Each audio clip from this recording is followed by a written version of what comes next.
Hello, my dear adventurers. It's Fox. I'm so glad you could join me for another evening of stories around the fire. Tonight, I wanted to do something just a tad bit spookier for the start of the fall season. And so, we'll be stepping into the darkened halls of Middle-earth's history, where the Witch King of Angmar and his ominous Ringwraiths reside. This is a tale about fear, power, and corruption, of the inescapable pull of darkness that can twist even the noblest beings. The Witch King, alongside the Ringwraiths, or Nazgûl as they're also known, are the embodiment of dread. I distinctly remember how it felt seeing them for the first time when I was younger, the quiet terror they instilled, and how they came to represent an element of dark fantasy that I've adored since. We're going to explore the legacy, the enigma of the Witch King. Who was he really? How did he come to wield so much power? And in what manner did he meet his fated demise? Then afterwards, I'm going to read some bits from the various chapters in Tolkien's books, the ones that feature the Witch King and the Ringwraiths in some form, along with their most iconic appearances or lines. So gather close, let the firelight chase away the chill. There's much to discover, and as always, we'll do it together, with a keen eye, a brave heart, and just the right amount of curiosity. And if you'd like to support my little quest to Mordor, consider joining my Patreon and leaving some Lember's bread for the road. Now, as we prepare to journey into this tale of darkness and despair, I invite you to find a place of comfort and warmth. Maybe you have a favorite chair by the fire, or a cozy corner with a view of the night sky. Whether you are a seasoned traveler of Middle-earth or a newcomer to its wonders, we will set off on a fellowship of our own, exploring the very paths where Frodo and his friends once walked, and sometimes hid from the shadowy Nazgûl. As you settle in, perhaps with a warm cup of tea or something stronger, take a moment to let the weight of the day slip away. Close your eyes if you like, and let the soft glow of the fire and the gentle sound of my voice guide you. Let your mind wander back to the ancient lands of Middle-earth. Imagine the vast plains of Rohan, the towering peaks of the misty mountains, and the dark forests of Mirkwood. For it is in these lands that the Nazgûl once roamed. Picture yourself with Frodo and the hobbits huddled in that small, dimly lit room, with Strider watching over them, the only light coming from the steady ember of his tobacco pipe. Outside, the wind howls, and the trees creak in the darkness, their branches clawing at the windows like the twisted hands of the wraiths they dread. The world outside must have felt distant, almost unreal, as if they had been transported to another time and place. But with Strider by their side, there was still a sliver of hope, however faint, to hold on to. Feel the earth beneath your feet as you move quietly through the underbrush, mirroring Strider's every move. Together, you follow the faint traces left behind by the hobbits. The broken twig here, a footprint there, knowing they are just ahead, hiding from the Black Riders. You can almost hear the rustle of leaves, the distant thumps from the hooves of their beasts, and the low murmur of a hidden stream. The tension hangs heavy as you and Strider keep your focus. aware that the Nazgûl could be just around the corner, ready to strike. Now fully immersed, let us begin this journey together, and may the light of Erendil's star guide us as we venture into the shadows of Middle-earth.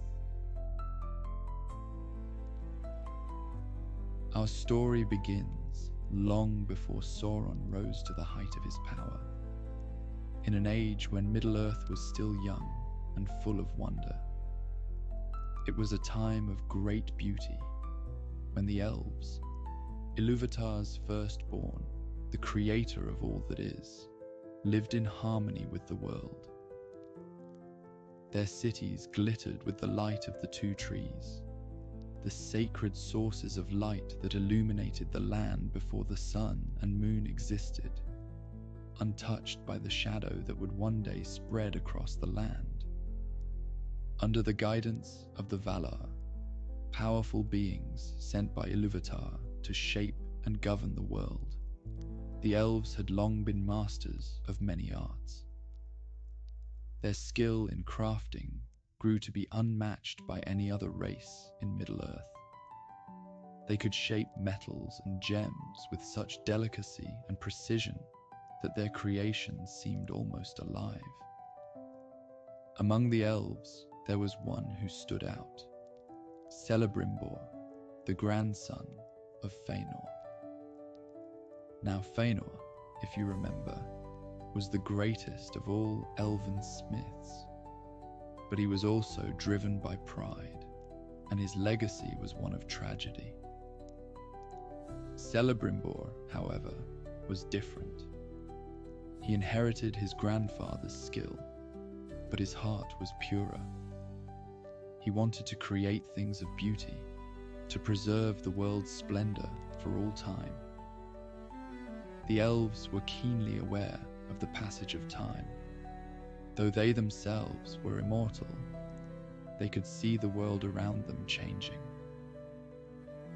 And so, Celebrimbor and his kin in Eregion set out to forge something truly remarkable, the Rings of Power. These weren't just ordinary rings. They were conceived as a way to halt the decay of the world, to keep Middle-earth beautiful forever. But as you might guess, things didn't go as planned. For even as the elves set about their work with the best of intentions, Sauron, the lieutenant of the first Dark Lord Morgoth, had not been idle. He had his own plans, and they were anything but noble. He had long sought to dominate Middle-earth and bring all its peoples under his control. It was with this goal in mind that Sauron disguised himself as Annatar, the Lord of Gifts, and approached the elves of Eregion. Annatar presented himself as a benevolent figure, one who sought only to help the elves achieve their lofty goals. He spoke of his desire to see Middle-earth flourish, and promised that, together, they could craft wonders that would stand the test of time. His words were honeyed, and his demeanor was humble.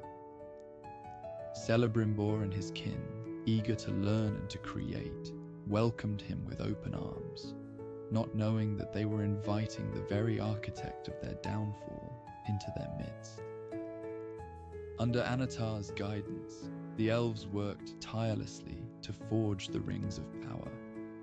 But all the while, Annatar, Sauron, was subtly steering their work towards his own dark ends. Finally, after years of labor, the rings were complete.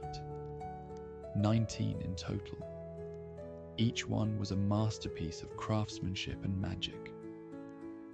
But even as the elves admired their work, they knew not the depths to which they'd been deceived, because while they had been busy in Eregion, Sauron had forged another. Tempered in the fires of Mount Doom, he crafted the One Ring to rule them all. When Sauron put on the One Ring, the elves felt it immediately. It was like a dark presence reaching out to them, trying to take control. They realized too late that they'd been betrayed. In a desperate attempt to keep their rings out of Sauron's grasp, they hid them. But the damage was done. The rings were tainted, their fate tied to the One Ring, and to Sauron's will. The 19 rings of power were divided amongst 3 groups. 3 for the elven kings under the sky, 7 for the dwarf lords in their halls of stone, and 9 for mortal men doomed to die. Each of these rings was unique in its qualities and powers, tailored to the nature and desires of the beings who were meant to bear them. The 3 rings, known as Narya, Nenya, and Vilya, were the most powerful and pure of the rings of power. They were intended to preserve and protect, to heal the wounds of the world, and to keep alive the beauty of Middle-earth. Narya, the Ring of Fire, was meant to inspire and rekindle the spirits of those who fought against darkness. Nenya, the Ring of Water, was a symbol of protection and preservation. Its power bound to the secret places of nature. Vilya, the Ring of Air, was the mightiest of the 3, with the power to heal and to ward off evil. These rings were given to the greatest of the elves, Galadriel, Elrond, and Círdan. But so long as Sauron wielded the One Ring, they feared to use them, lest he see their thoughts. But the 7 and the 9 were different. These rings were crafted with the direct involvement of Anatar, and were far more susceptible to Sauron's influence. The 7 rings were given to the Dwarf Lords, the rulers of the 7 great houses. These rings were intended to bring wealth and prosperity to their bearers, amplifying their natural talent for mining and craftsmanship. And indeed, the Dwarf Lords who received these rings became immensely wealthy, their hoards of treasure growing to unimaginable sizes. But there was a darker side to the power of the 7. Now, by their very nature and hardiness, the dwarves were quite resistant to Sauron's direct control. But instead, they became consumed by greed and avarice. Their desire for wealth became an obsession, driving them to delve ever deeper into the earth in search of riches. This greed ultimately led to the downfall of many of the great dwarven kingdoms, as they awakened things in the deep places of the world that should have remained undisturbed. The 9 rings were given to the greatest of men, kings, sorcerers, and warriors of immense power and ambition. The rings granted them great power, of course, extending their lives far beyond their natural span, essentially immortalizing them. But the rings also eroded their wills, corrupting their hearts and minds until they were no longer men, but wraiths, shadows of their former selves, bound to the will of Sauron for all eternity. These are the men who, through a long and painful process, would become known as the Ringwraiths, or Nazgûl. I want to talk a little more about the process of this transformation. The inherent weakness of men is a theme that runs throughout most, if not all, of Tolkien's works, and it's rather clear to see why. Unlike the elves, who are already immortal, and unlike the dwarves, who are naturally hardy and resistant, men's lives are short, fleeting and often filled with the unknown. It is this fear makes them particularly susceptible to the allure of power and the promise of immortality. A promise that the rings of power offered in abundance. The process of their transformation into Ringwraiths was gradual, with multiple stages of corruption. But perhaps, through sheer ambition and folly, the kings of men did not notice the dark power feeding off of their doubts and fear until they were consumed by it. At first, the ring-bearers experienced only the benefits of their newfound power. They grew stronger, wiser, more influential. Their kingdoms flourished under their rule, and their subjects revered them as near gods. But as time passed, the darker aspects of the rings began to assert themselves.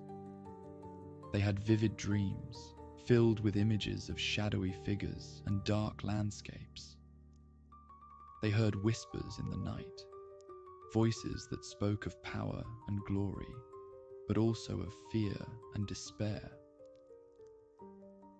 The bearers of the 9 rings found themselves increasingly drawn to these visions, their thoughts consumed by the promise of even greater power. They became obsessed with their own ambitions, willing to do anything to achieve their goals, even if it meant sacrificing their morals and their humanity. As the years passed, the bearers of the 9 rings became increasingly detached from the world of the living. Their bodies began to fade, becoming ghostly and insubstantial. They could no longer feel the warmth of the sun or the coolness of the night air. Food and drink brought them no pleasure, and the company of others became a source of irritation rather than comfort. They retreated into their strongholds, isolating themselves from their subjects and surrounding themselves with darkness. And with that came the paranoia and distrust, seeing enemies and conspiracies where there were none. They grew even further obsessed with their own power, to the point where they could think of nothing else. They abandoned the ideals of justice and honor that had once guided them, replacing them with a ruthless desire for control and anything to maintain their power, even if it meant betraying those who had once been their friends and allies. With the slow erosion of their will, one by one, they fell prey to the delusions and visions sent by Sauron. No longer able to distinguish between their own ambitions and those of the Dark Lord. The phantoms and horrors they saw twisted them, and in time, the ring-bearer's transformation into the Nazgûl was complete. Straddling the line between the realm of shadow and the living, they were no longer men, but wraiths, creatures of shadow and darkness. Their bodies were completely insubstantial. The only ones who could perceive them in this unseen state were the elves from the undying lands, of which there were few. The Maya, such as Sauron and the wizards, and any who wore the One Ring. And with their transformation into the Ringwraiths, they became mere instruments of Sauron's terrible will, compelled to carry out his orders without question. With the Ringwraiths being bound to Sauron, this also meant that while he was weak, the Nazgûl too were powerless.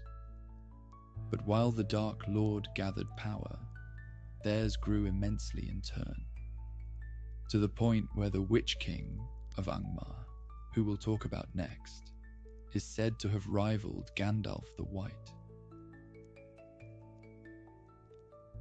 The tale of the Witch King of Angmar is one shrouded in mystery and fear, his true name lost to the ages. buried under centuries of darkness and despair. Yet, fragments of his story linger, whispered across the ages. He was once a mighty sorcerer and a king, a man of great power and ambition, whose path led him into the deep and perilous ways of dark lore. Some say he was of the Númenóreans, those men who hailed from the blessed Isle of Númenor, gifted to them by the Valar as a reward for their valor in the ancient wars against Morgoth, the first Dark Lord. The Númenóreans were a people of pride and might, blessed with long life and wisdom beyond the reckoning of lesser men. But within Númenor, as within all great realms, there were those whose hearts grew cold and whose minds turned to darker purposes. In the Second Age, many among them fell under the shadow of Sauron, becoming known as the Black Númenóreans. These men were ensnared by the lies and promises of the Dark Lord, their souls twisted by greed and the lust for power. It was among those corrupted that Sauron discerned the potential for great malice in one sorcerer of particular skill. To this man, Sauron offered one of the rings of power, and over the years he was transformed from a king of men into a wraith.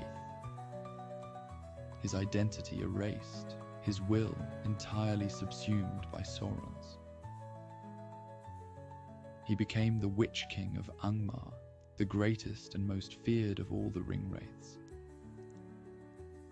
He would set about enacting his master's long vengeance upon the realms in exile of the Dunedain, the descendants of the faithful of Númenor, who had escaped its destruction, and who subsequently brought him low with the last alliance. And so, he set his sights to the north. Before we start talking about Angmar and the conquest of the north, I want to speak a little bit on the actual appearance of the Witch King, and what sort of weapons and fell beasts he and the Ringwraiths had in their arsenal. Clad in robes of pure darkness, the Witch King's appearance was a twisted, darkened reflection of the great power he once held in life. His form was shrouded in shadow, with a crown that hovered upon his invisible head, a symbol of his lost kingship, now perverted by the will of Sauron. Even his mere presence struck horrific fear into the hearts of armies, and with looks like that, how could it not have?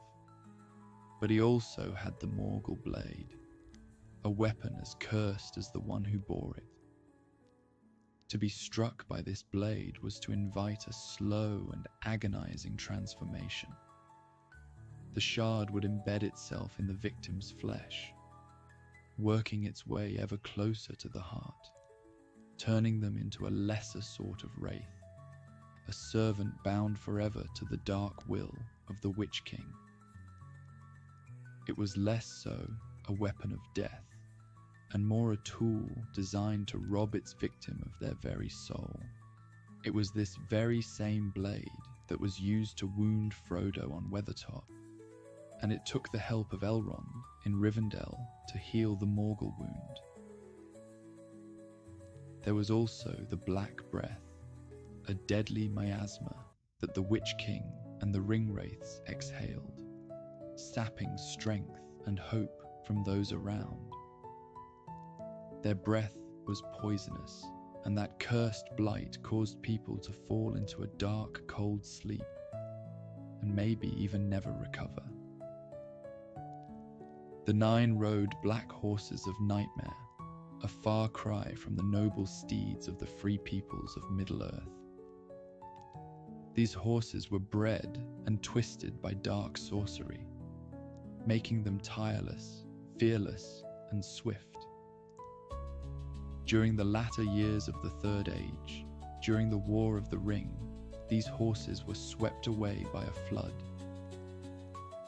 And so Sauron gifted his Nazgûl with dread mounts, fell beasts known as Black Wings. These creatures had come from an older world, perhaps even surviving from the Elder Days. They were fed corrupted meat and bred to be as fearsome as the wraiths who rode atop them. But getting back on track, let's talk about the founding of Angmar, the Witch King's fortress. The northern reaches of Middle-earth, particularly the vast and storied lands of Eriador and Arnor, were once vibrant centers of Númenórean culture and power.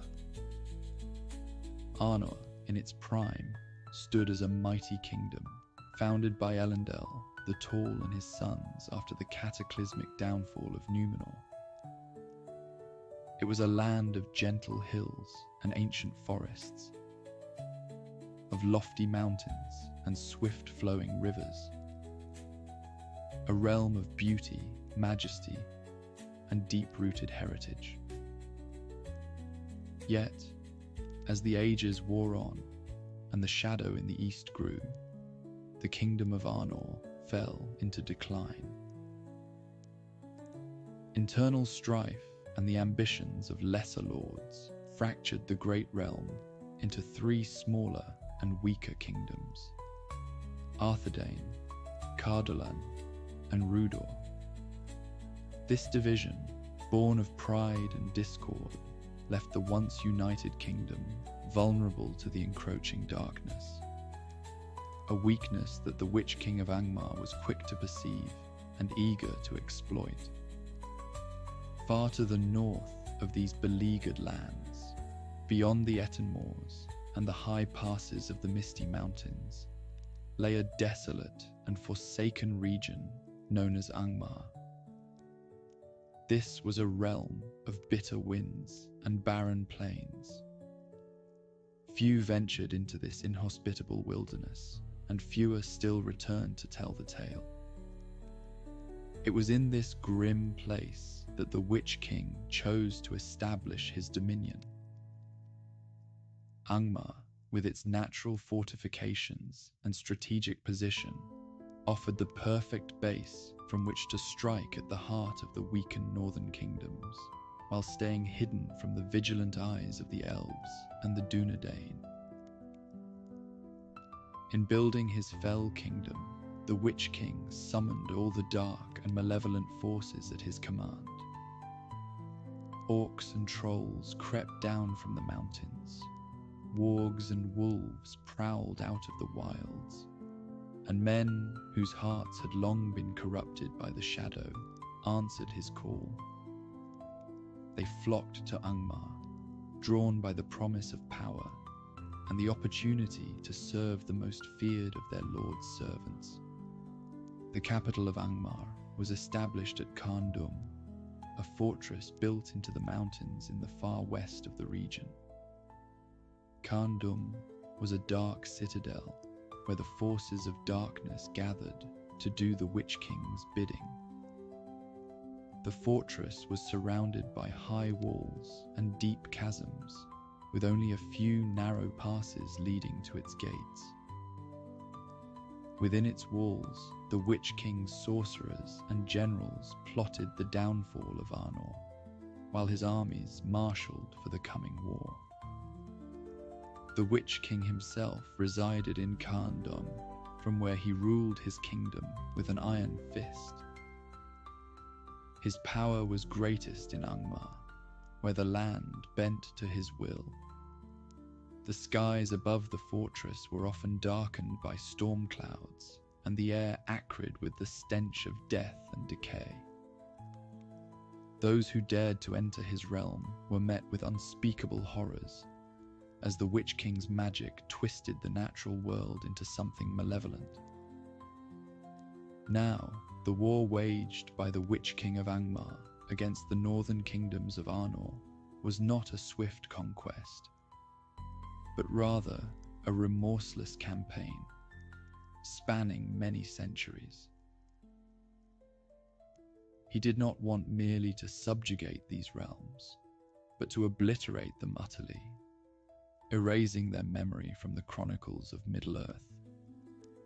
At the outset, the Witch King set about weakening the three sundered realms of Arnor. In Rudor, the line of the Dunedain had long since failed, and the land had fallen under the sway of lesser lords, easily seduced by promises of power. It was here that the Witch King first gained his foothold, placing a puppet upon the throne and fortifying the land with his own forces and other foul creatures drawn to his dark banner. With Rudor under his dominion, he turned his gaze upon Cardolan. Though stronger than its sister realm, Cardolan had been grievously weakened by war and plague. The Witch King's agents crept into its courts, spreading lies and sowing mistrust. Soon the kingdom found itself besieged on all sides, its people weary and demoralized, unable to withstand the relentless onslaught. The Witch King's sorcery added to their misery, and he sent wights to haunt the barrows, driving the living to madness and despair. In the end, Cardolan was laid waste, its cities and fortresses reduced to rubble. With Cardolan in ruins and Rudor in thrall, the Witch King turned his full wrath upon Arthedain, the last stronghold of Númenórean power in the north.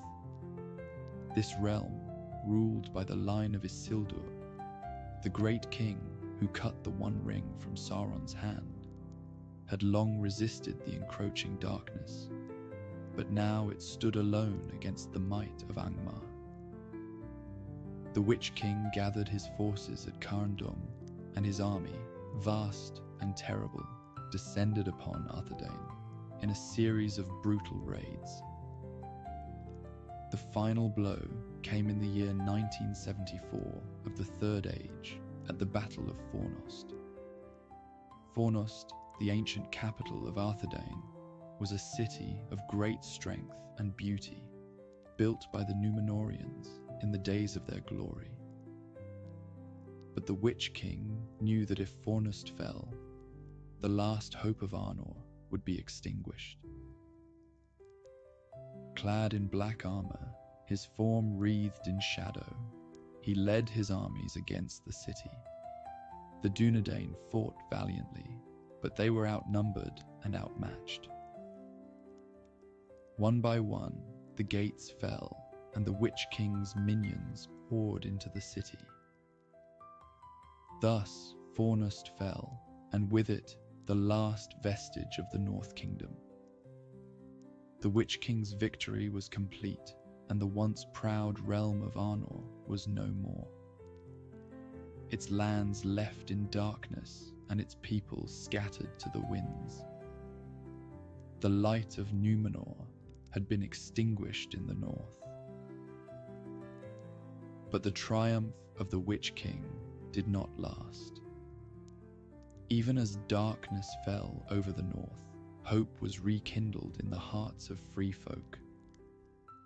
The remnants of Arnor, led by the steadfast Dunedain, took refuge in the hidden valleys and wooded hills, waging a silent war of resistance against their oppressor. To their aid came the elves of Lindon and Rivendell, and from the south marched the valiant men of Gondor, who had not forgotten their kinship with the north. Thus, a great alliance was forged to challenge the might of Angmar. In the year after Fornost's fall, this host advanced northward under the command of Erna, Prince of Gondor. Upon the plains near the ruined city, they met the armies of the Witch King in a battle terrible and bitter. The field ran red with the blood of men and orcs alike. but the resolve of the free peoples did not waver. Urna, in his wisdom, dispatched a swift cavalry force into the hills of Evendim, where they lay concealed.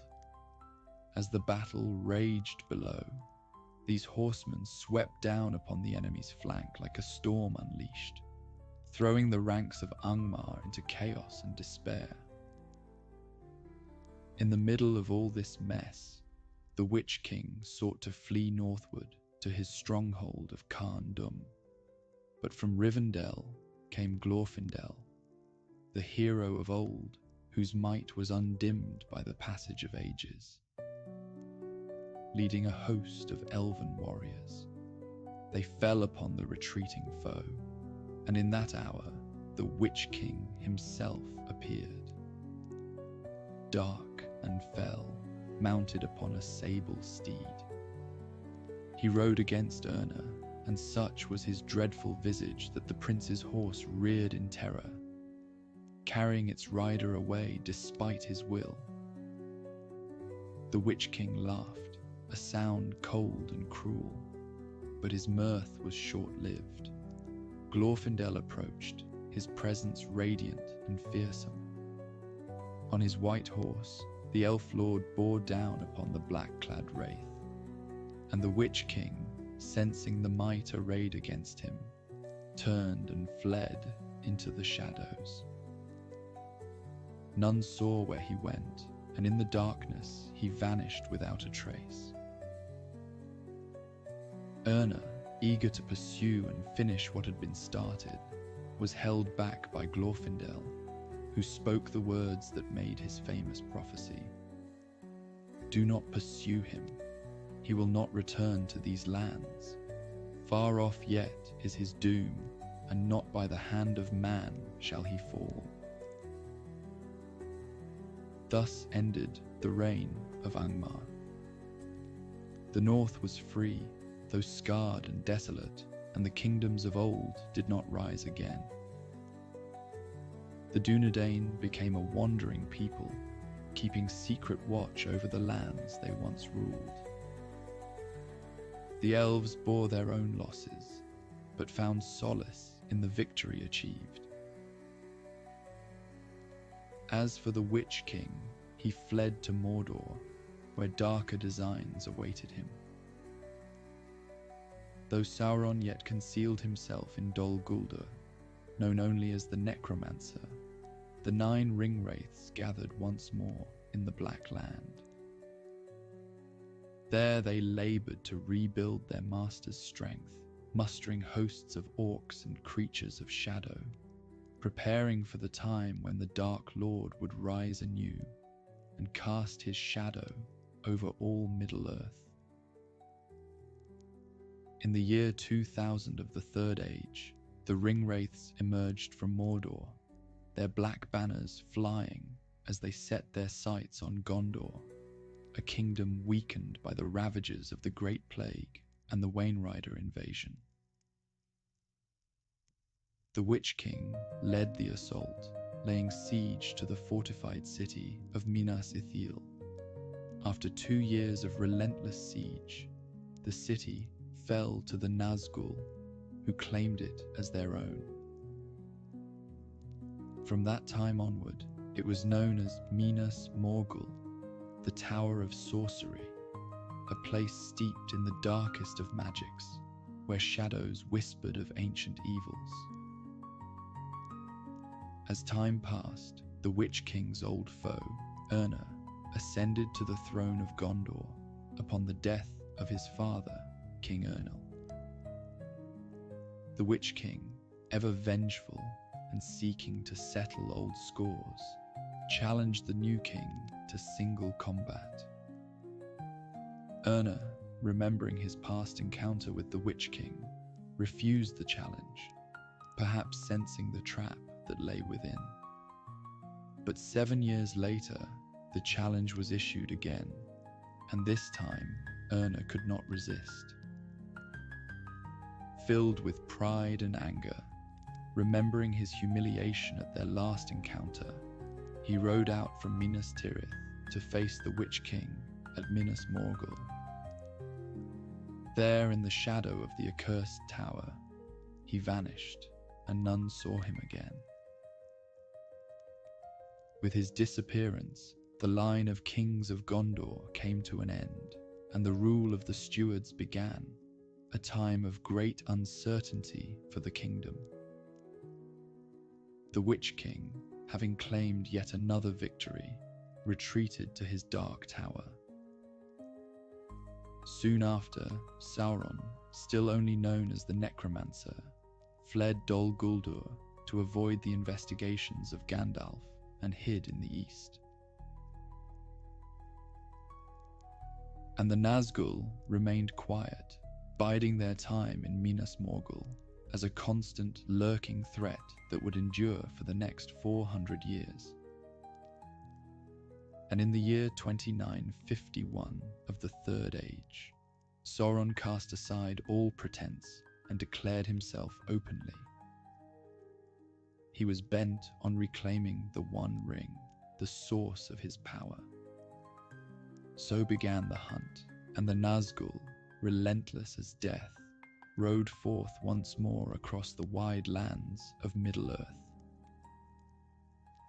The War of the Ring was the final chapter in the long and bloody history of the Ringwraiths. It was during this time that Gollum, a wretched creature, twisted by the long years of possession of the ring, was captured. Through torment and the art of dark questioning, Sauron extracted from him the tale of how the ring had passed into his hands, then lost. But Gollum's words were misinterpreted by the Dark Lord, leading him to believe that the ring lay hidden near the Gladden fields where Gollum had once dwelled. So Sauron dispatched the Nine, led by the Witch King, to scour the lands of Eriador in search of his precious prize.